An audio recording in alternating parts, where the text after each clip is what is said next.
At this time, Patrick Byrne would like to speak to the audience for a few minutes about issues that he's learned about nationally.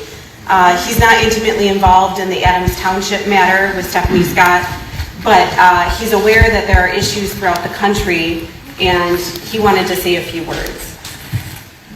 Patrick is the... okay, he's right there. Okay. Hi, Patrick. I can't see you. Patrick, I just wanted to start by letting you know that Stephanie Scott invited her township here today so that they could learn about the problems in Adams Township that she wanted to fix, and she mailed out invitations. And I have a stack here that were returned, and she used the address from the latest qualified voter roll from the Secretary of State. So these are the people that couldn't be with us today because the Secretary of State maintains inaccurate records. That's funny, isn't it? I don't know. It's a stack about 1.5 inches, and this is a tiny little township. And a lot of these have a note on here saying.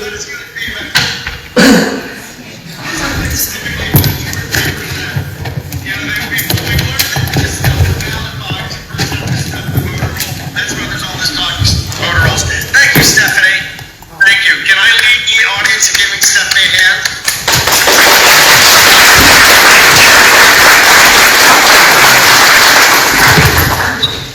Listen, Stephanie is one of my favorite people. Stephanie is she is at the tip of the spear of these issues of election fraud. And Stephanie wanted me to come and talk to you about big picture.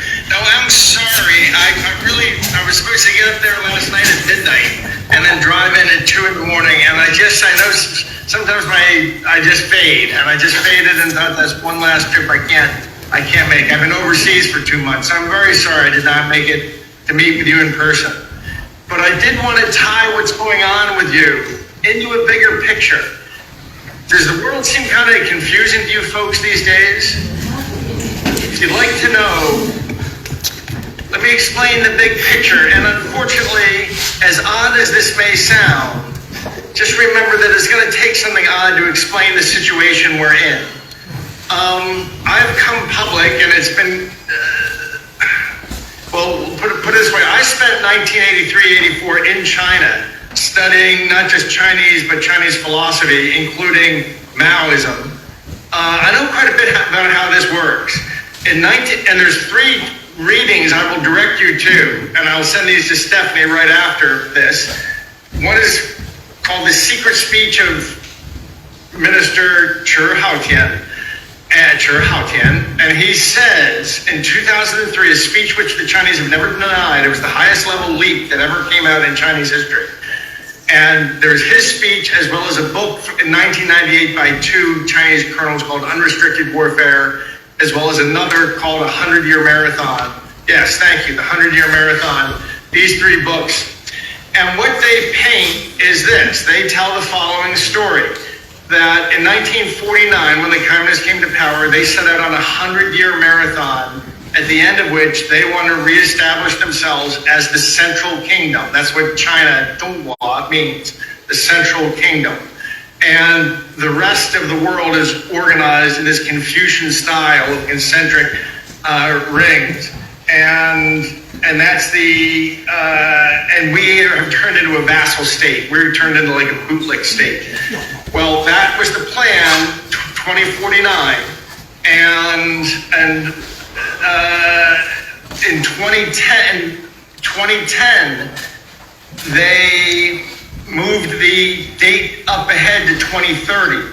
I can tell you now, they now think the date is 2028, maybe 2027.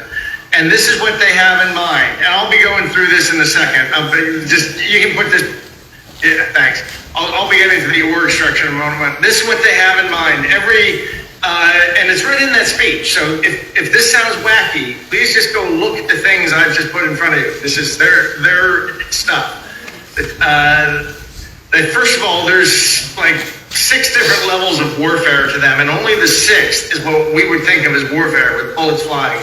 The rest is economic and financial competition and diplomatic competition, and going after your enemy's most important diplomatic relationships and severing them, like we're seeing this week, things like this. And only the sixth is war as we know it. And their aim is they already have in China, every nice home in America already has a deed distributed for it in China. Your homes, no kidding, there's some Chinese communist guy who already has a deed to your home. He sees that you put in a swimming pool last summer on Google Earth. He thanks you for it. His belief is that by 2028, he's occupying that home. And as whack job as this sounds, please just go read these things from their national security community. And how it is to come about is, as retiring Minister Cherhoujian said, was in 2003, he said it's going to start with the use of a bioweapon. We're going to destabilize American society with some bioweapon. And we're then just going to keep on cranking up the pressures in different ways until ultimately we collapse into civil war. And within civil war, 90% of us die from supply chain collapse. This has already all been modeled out, and that's in another book, a novel called 1 Second After. That novel was actually written as to capture the learnings of a national security community exercise in 2005 about what would happen if the U.S. got hit with bioweapons or financial collapse or an EMP. So what we're being walked through is you're living through World War III, but in the Chinese mentality, we have this crude barbarian understanding of war. The greatest victory is a victory where you don't have to even fight, in their view.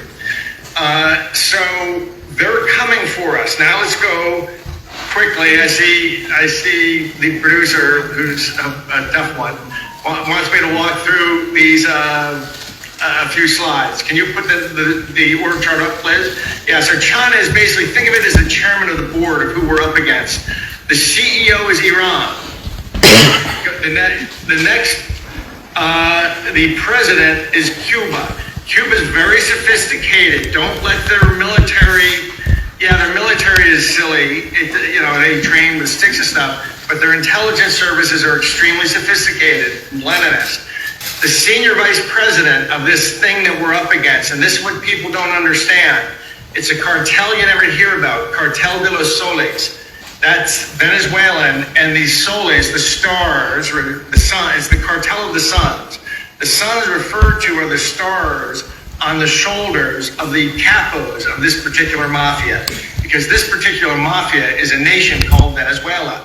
Venezuela is where mafia and cartel turns into nation state.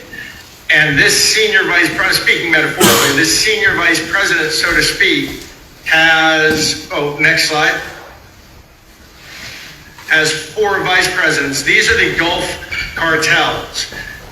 These are the Mexican cartels that you hear about. There's 4 of them, and every square inch of our border is controlled by one of these cartels. Some are old school and could be old school gangsters and could be dealt with in one way, but some of them are straight up like Zetas, or they started off as the hitmen for the Gulf. Anyway, so it is in fact the truth that this election stuff ultimately has this architecture and its trace histories in Venezuela.